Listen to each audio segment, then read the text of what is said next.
This podcast intro, songs AI. It's on YouTube and Spotify. You can use your ears or use your eyes. It's 30 minutes randomized.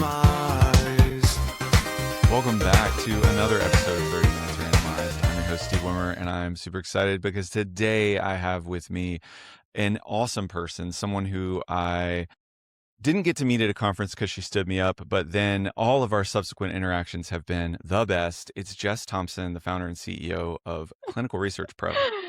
Oh my gosh. Okay, first of all, I don't even remember this standing you up, but now I need to know the origin story because I feel like we should have had this conversation a long time ago. But thank you so much for having me, Steve. It's been a pleasure every time we connect now. And man, I'm really kicking my previous self for not having you in my life sooner, apparently, since I stood you up. Oh, I I do know. I was at Magi. You were speaking at Magi, and it was chaos because that was the year we did Barbie. Now I remember. Yeah, Yep. no, it was many years earlier. It was the year that you Was it? were Oh, yes. like going through it. Well, yes, because you were emceeing for Barbie. Yeah, yeah, Apparently, I was yeah. still going through it then too. Mhm. Anyways, it's the best. I'm glad to know you now. You're one of my and many people's favorite folks in clinical research.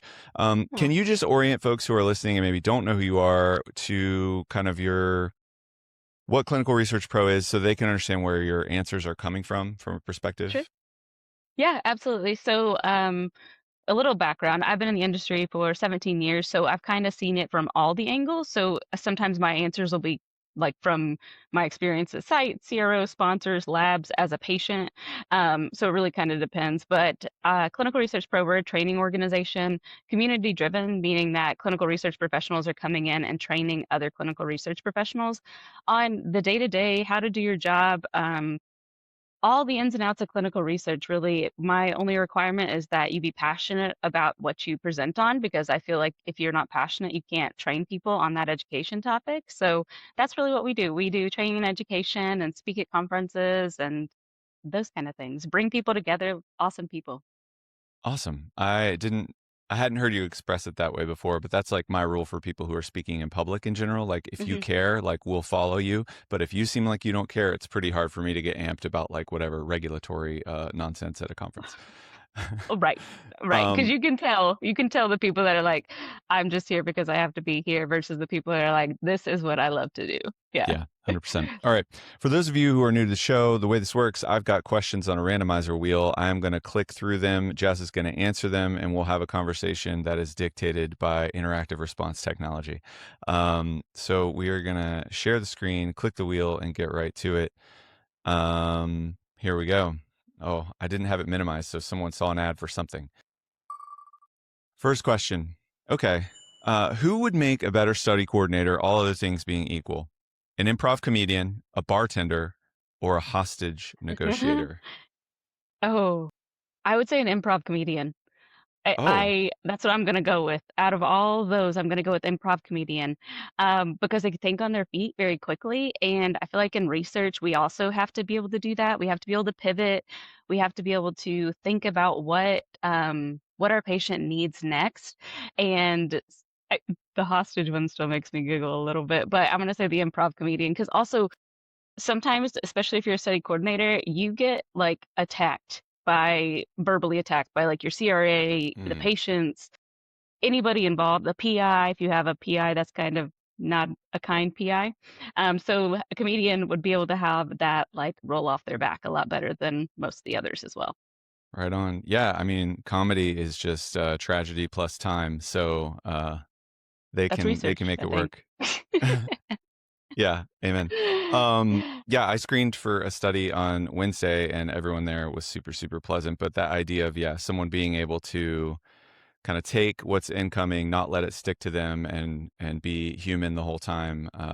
Elite skill to have in improv comedy and clinical research. All right, great. We're going back to the wheel. That was a Whoop. quickie. That was a warm up question. All Now we're gonna right. ask, what is the worst thing you've ever done? Just kidding. Okay, I'm asking everyone this for my own personal reasons. Yeah. Are you using AI at all on an average day? And if so, like what apps are you opening and to do what? You're gonna laugh. I am absolutely not using AI every day. I use it some Yes. days, but I usually, if I'm using it, it's usually like, hey, so I use it as therapist, kind of like, hey, Okay. I'm working through this, or I want to think about this in a different way. Um, I've used it for, I would say therapy, honestly, is what I use it a lot for. And just to kind of also with communication, I really like having it play the devil's advocate for me of what is this person thinking or how could I have said this better? Um, but that's what I don't really use it a whole lot, to be honest with you. I wish I did. I feel like my life would be easier if I knew how to use AI better, but I like to No, do I it the mean, I hard way. think there's a lot of pressure like, hey, you're going to be Mhm. obsolete and like eating out of a garbage can in 3 years if you don't know how to like vibe code your own app right now today. And I think it's a little overblown. I'm glad to hear your answer. I mean, we could talk about this for the next 25 minutes, but I read something on young people are really using AI Mhm. as therapy a lot, and maybe in not great ways. The therapists who are then seeing them later are saying they're showing up with all the language, like they know all the things, but they haven't done the work, which is Interesting. really interesting. And so I know we've talked about this before and you're open about it. Yeah. Like you've been in therapy, so you know what the work Yep. means. So an Absolutely. AI who can help kind of shape your thinking is useful to you because you've already got the framework for how therapy ought to impact your life. But for someone who's 16 and is just using Mhm. it because all their friends are, maybe a little bit more dangerous. Sorry, that wasn't a question. I Yeah. just went off, but No, that's totally true. We could have a whole podcast about that, and I'm on board because I agree 100%. And yeah, I think because like I feed actually like if my therapist lets me take notes, I do take notes with AI. That is the one thing I do okay. every day. My meeting notes are AI. There we go. Look, I use Hey, it. no, that's great. I like the devil's advocate thing is like the baseline. Like if you're trying Yeah. to make a point, just being like, "Hey, what would this person who is like probably your audience be most Hmm. likely to object to this with?" Like it's great Right. for that and you Yeah. can really enhance your perspective. So, I think that's solid. Yeah. And you're the first person who said I'm not really using it all, and I'm very glad Cool. for your bravery and vulnerability, Jessica. Well, I do so much training and education. I feel like I have to use my brain for training and education. I can't use AI all the time. No, you can't scale using your own brain. Okay. It's true. What was the last ticketed event you went Uh, to? Something where you had to pay to get in, live music, movie, theater, anything like that? hmm. Okay, so fun fact, I one of my side gigs because I don't like having free time is I volunteer or I work with sometimes volunteer with CMA, like Country Music Awards. So I get into a lot of stuff for free, but I think that counts. An event where someone else yeah, had to buy a ticket okay. and you got it in for Oh, free. It's great. fine. Or conferences, I don't know, but No, okay, no, a no. good I'm trying event to. I would say. Okay, CMA Awards in November. Wow, So that's yeah, I cool. got to be in the Do you get audience, a front goodie row. bag? No, mm-mm. We get actually escorted in before anybody else sees it. Everybody else is there, so we're just part of the furniture essentially. But that's Mm, fine. I got a pick from Old Dominion, so yep. So that's sick. fine. I'll take Yeah. it. All right. We have not gotten, I have the wheel color coded, and the Mhm. questions that are for you, like actual interview Ooh, questions, are all blue, and we haven't hit one yet. nice. Okay, So let's do it. let's see if we can get one. All right. All right. You don't have to read this. I'll read it to you. People in our industry always say they want more training, more professional development. Where's the disconnect between what they say and what people are actually spending their time and money on? I I like this question a lot because my opinion with training and education is that our employers, sponsors especially, should be paying for this because an educated and quality workforce is actually benefiting them. So for me, I think that the disconnect is that sponsors and the people that are paying for the studies that we're working on their studies that they're not investing in research for their expanded team, not just their internal team, because yes, sometimes they'll have education funds for the people that work at that sponsor or you have professional development funds every year, but that expanded team, your sites, your CRO, your vendors, that is all part of the sponsored team expanded. So why aren't we investing in the training there, because they're the ones who are actually benefiting from the quality that they get from the people that are working on the study. So for me, I don't think that there's a disconnect between the clinical research professionals because I see them seeking out training, paying money for training. But a lot of times they're priced out too, because whenever you're first, especially when you're first starting out in the industry, I started out making $19,000. I can't afford I couldn't afford some of those things. So that's why we not trying to plug here. We do a lot of free training because of that, because we started as clinical research professionals. We know that a lot of times you're priced out before you can even enter the game. So our goal is really starting to be more about going to these sponsors and these people that are, again, getting the quality from the educated workforce to actually start investing in that. Interesting. So, yeah, and no shame in rooting for your own team. No. Like you absolutely should say we're good at this. So I like my immediate thought is like, wait, you're saying like the Pfizers and Lillys of the world should be paying to Mhm. train the IQVIAs and Advaras of the world, like because they work with them? Maybe not them, but the sites, at least the Okay, the sites. sites. Okay, Yeah, okay. at minimum the sites. And maybe not the ones who are making millions and millions and millions of dollars every year, because also they should also if they're the ones that are contracting the sites, I want to have an educated site workforce. So why wouldn't I have training for these sites, for the people that are actually collecting the data, doing the work that's getting our studies completed. And then that way we have valid data, we have solid data. But there's so much cutting corners around training, even for protocol training, investigator meetings. They're saving money in the wrong ways because then we're having to fix quality problems after they happen rather than preventing them at the beginning. Hmm. Okay. I'm definitely on board with training sites. I mean, it feels like there's an age-old like story of that's where the money Mhm. isn't. So Yes. Yeah. yeah, if sponsors are willing to do that, and yeah, that whole narrative around being sponsor of choice. Oh, they're the ones that helped Mhm. us get better at our jobs. Like seems like a Right. layup to me. Um, all right, I didn't have this written down beforehand, but you keep saying training, and I'm like, when I think of training, I don't know. I think of either 10 years ago going to a conference room and listening to someone drone on for 30 minutes, or Mhm. now like watching a video that I pray I can skip to the end to so I can just like fill out the 7 questions and prove that I already knew. What like is Yep. training good? Like does training work? It depends on the kind of training. If it's just to make for a checkbox, absolutely not. And I feel like that's what a lot of what we do in this industry is just about the checkbox. It's not about the how to. We're not really talking about we a lot of times train on, like Code of Federal Regulations, the ICH-GCP, which we do that course too because it is a checkbox, but we don't do a lot of training on how to actually do the job. We have it all in theory. We have all these great ideas, all these guidelines, all these ideally it would work this way, and we see it a lot with AI too, like, oh, look at this shiny thing, hopefully it'll work. Think of all the things it can do in the future, but in operations we don't talk about how to actually manage your studies, how to recruit patients and have that retention, how to have empathy for your patients, how to do all these things, because our jobs Hmm. are not just science based. So much of what we do are the people skills too. Okay. Um, a passionate response and one that makes total sense to me. I am all for learning stuff. I am not all for terribly produced videos and then Amen. a 7 question quiz at the end.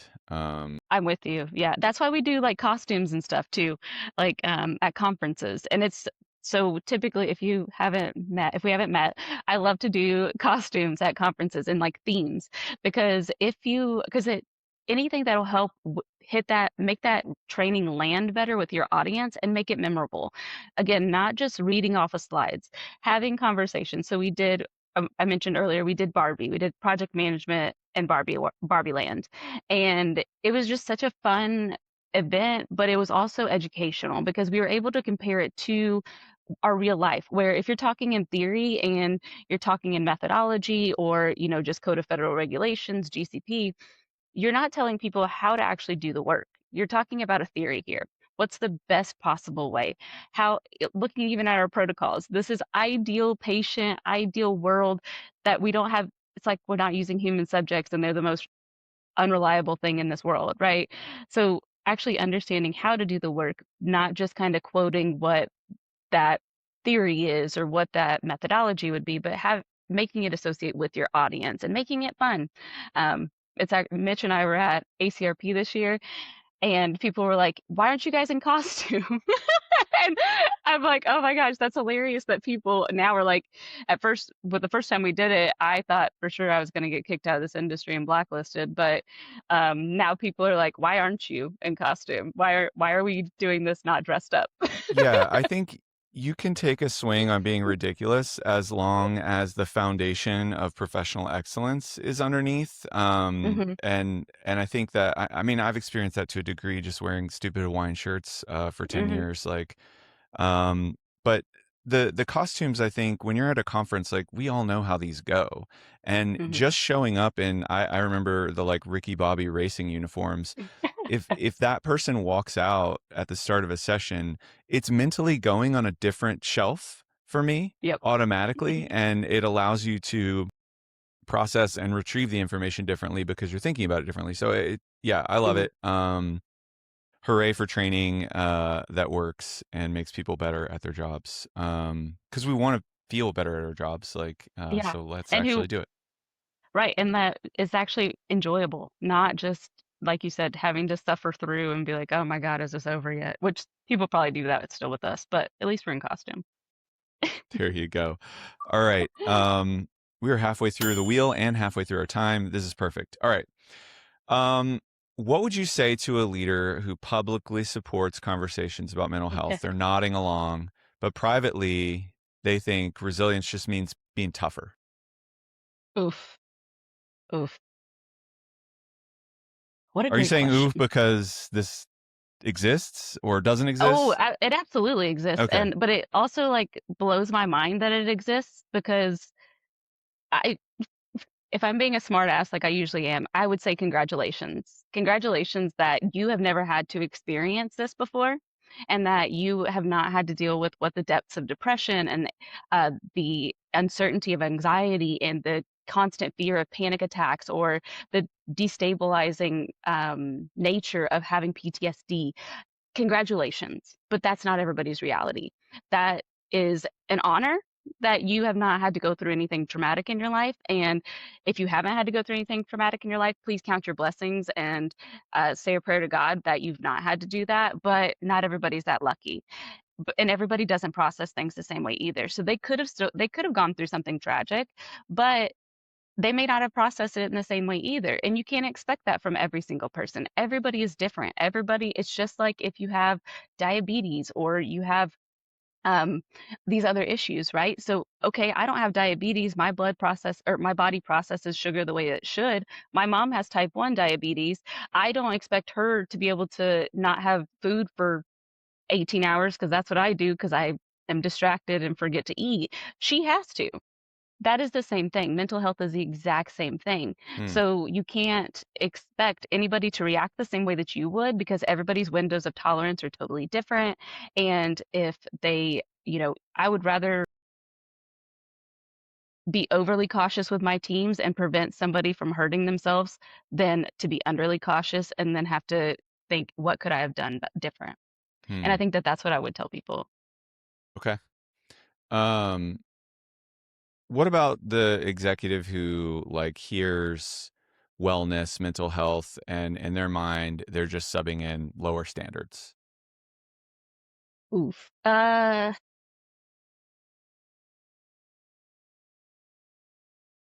Man, I the executive too. That's what I think is really hard. The executive, because that means from the top down, that company is being led with such a mindset that is so destructive to their workforce. So I It's think more what than I a would say is mindset. It's a grind set. culture. Yes, exactly. And that culture, what a negative culture. What I would say is I hope no I would recommend nobody work for you. All right.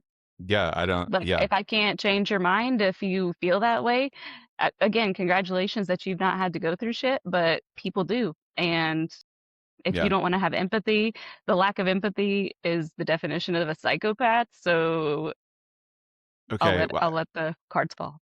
then you may not be. Then you may not even want to like. You may not want to even dignify this one, but let's say Yeah, you just can't crack the human case, whatever.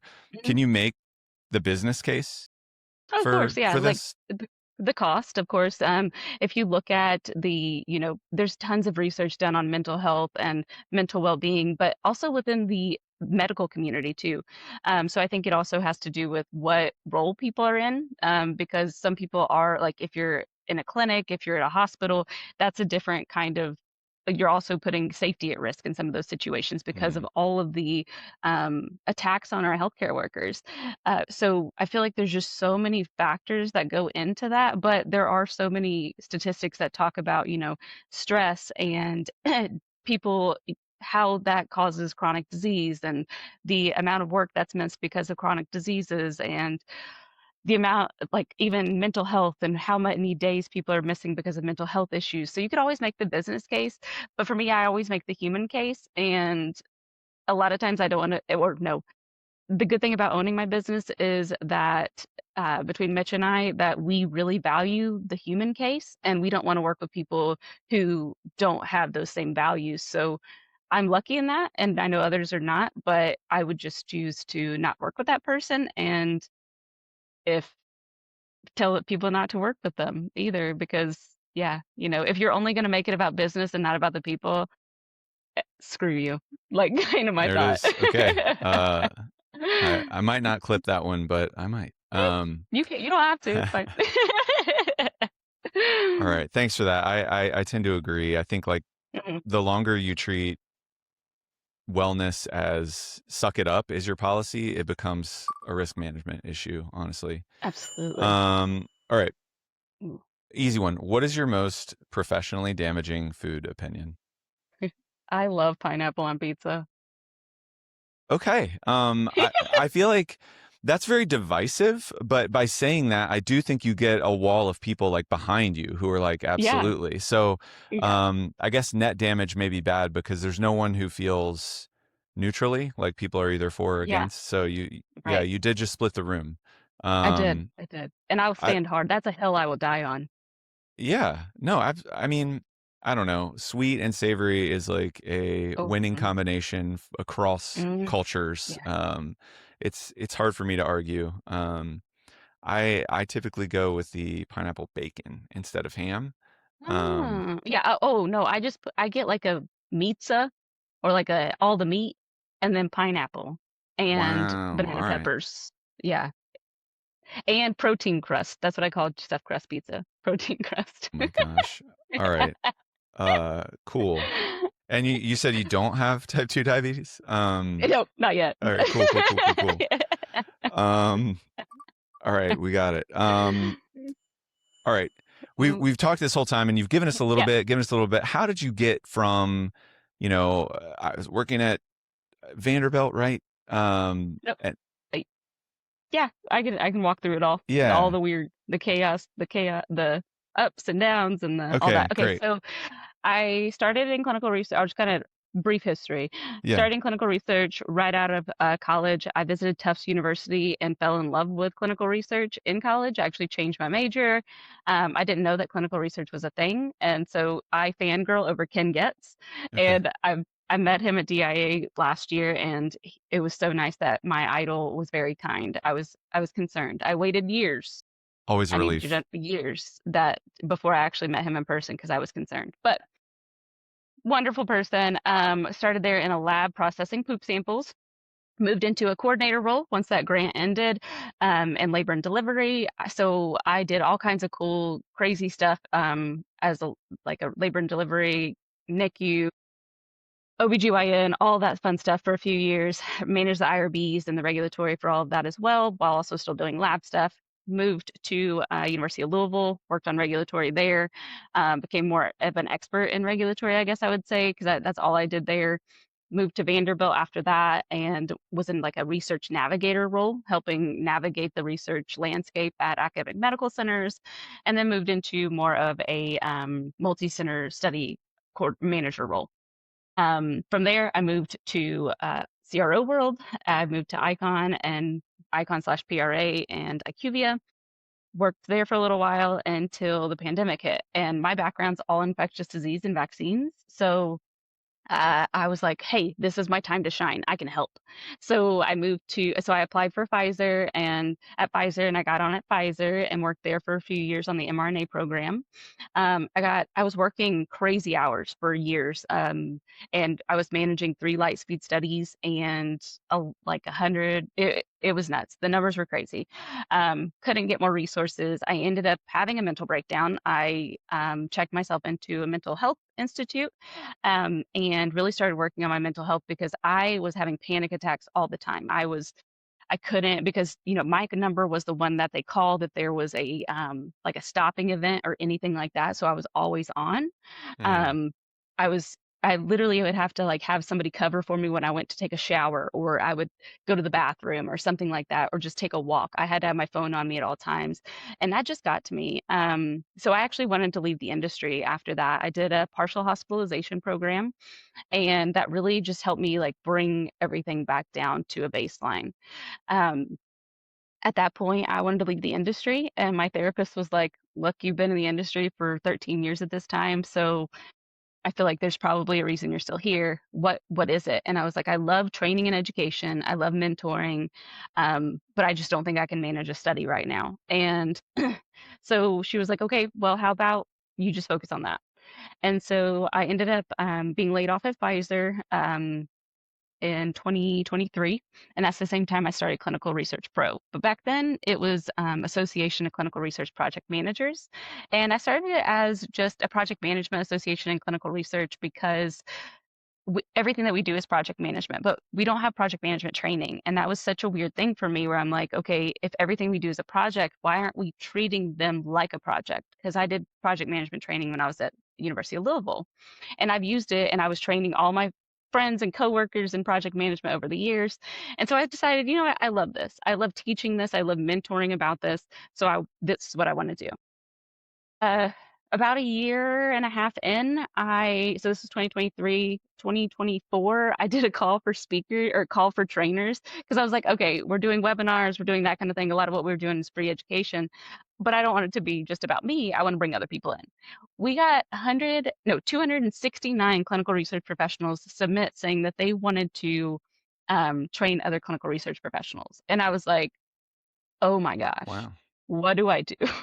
Yeah. So I sat on it for like 8 months because I was like, oh my gosh, I don't even know what to do.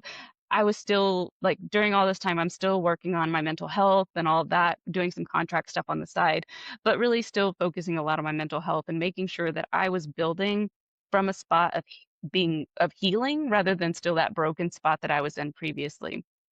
Um, but then in January of 2025, we rebranded to Clinical Research Pro. Um, and the reason behind that is because again, all those topics, everybody that was coming in, these were all clinical research professionals. It wasn't just about project management. So I still focused on my project management side of things, but we expanded so that way we could have somewhere for all clinical research professionals to go everywhere, everybody, and that's a clinical research professional, from vendors and CROs, sites, sponsors, everybody. Because right now, because a lot of times we're so siloed in everything, so we weren't having those cross collaboration conversations. We weren't having those multi-discipline conversations. So that's where really Clinical Research Pro started and where it came from. And the reason that our logo is a brain is because I always want that to be on my mind, that the reason that this came about was because of my mental breakdown, and what I thought was the end of my career actually started this incredible career that I could have never even imagined for myself. If I would have stayed where I was, I wouldn't have the amazing friends that I have now. I wouldn't have the passion that I have now. I wouldn't have anything. So, a lot of, I'm sure you've heard sometimes the breakdown leads to the breakthrough. And having the brain as our logo is truly like one of those, like, always remember that Got moments. it. Cool. Yeah. Thank you. Yeah. All right. At the risk of going over, because I do want to ask my next Yes. question, Go for it. but I also want to ask this one. You've been kind of like socializing this, trying to get off the ground, the rebrand. I know a lot of people sign up for your free trainings. Yeah. I've seen you guys doing some stuff, training some sites. If you could just wave a magic wand and have one thing click Hmm. for Clinical Research Pro, like what would it be? Oh, that's such an interesting question. I'm sorry, and I need to answer it in like 30 seconds. No. Take your time. Don't rush. Like, Okay. if we go over a couple So minutes, the people will forgive us. I would, I mean, so much of what we do is free, right? So I would love that if we could convince these larger institutions that it's worth investing in training for clinical research professionals so that we could do more. Right now, it's just Mitch and I, and we have a couple volunteers who are absolutely amazing, but we're only two people. And we're also contracting on the side so that way we can actually afford to continue running Clinical Research Pro. So I think that's what it would really be. As a clinical research professional, again, we try really hard not to nickel and dime our people. We have free GCP training. So we have over 45,000 members or users, but they're all free. And I would love the one to just have like a little bit of something coming in for Clinical Research Pro just so we can do more. We want to be able to, we've invested in this company. We want to see it through, of course, but I would love to just be able to, for us to be able to pour into it more.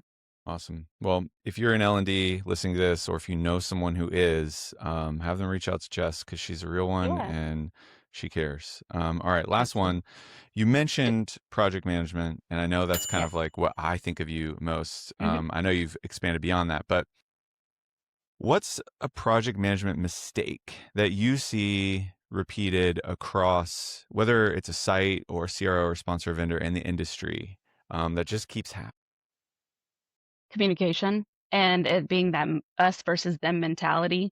Um, and I think that's trickled down from sponsors, CROs, sites, labs, vendors, everybody, because we're too afraid to tell people when something happens or if something's wrong at each of these different silos, because we don't want to lose business or we don't want to uh, create panic or something like that. But the whole point of project management is being one project team and having this information out and having all these conversations and having the right people in the room, the sponsors bringing in the sites and everybody that they need at protocol development. Communication is really that big issue and why we have so many, in my opinion, so many problems in the industry because we won't open those lines of communication and even manage those lines of communication to understand who needs to be in the room at what points and then being able to move forward or move through that together. Okay.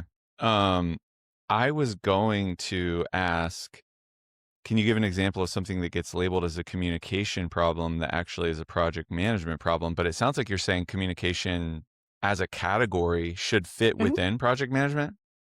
Yep. In your project management plan, communications management, you should have a communication management plan and a stakeholder engagement plan. So that way, all those kind of things are all working together. Okay, cool. Um, well, that's it. We did it. We even went a couple minutes Awesome. over, and hopefully people forgive us.